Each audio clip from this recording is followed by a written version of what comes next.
बुलेटिनमध्ये आपल्या सगळ्यांचं पुन्हा एकदा स्वागत आणि यानंतर पाहूया टॉप 25 न्यूज। गृहमंत्री अमित शहांचा उद्या मुंबई दौरा। एका वृत्तपत्राच्या कार्यक्रमासाठी अमित शहा हे मुंबईत येणार।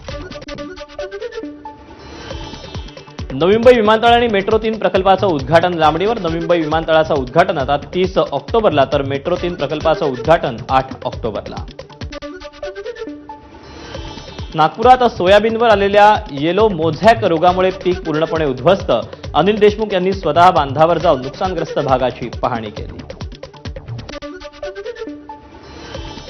कोलकात्यात मुसळधार पावसाची शक्यता। पश्चिम मेदिनीपूर, दक्षिण परगणात, झारग्राम आणि बांकुरा जिल्ह्यात मुसळधार पावसाचा अंदाज। दक्षिण अमेरिकेतील इक्वेडोर सरकारनं डिझेल सबसिडी बंद केल्यानं डिझेलच्या किमती गगनाला भिडल्या। नागरिकांनी रस्त्यावर उतरून डिझेल सबसिडी रद्द करण्याविरोधात निदर्शनं केली।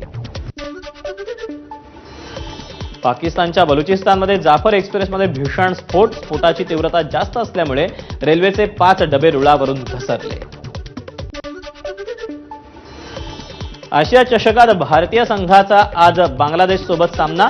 भारतानं हा सामना जिंकल्यास भारताचा अंतिम फेरीत प्रवेश निश्चित।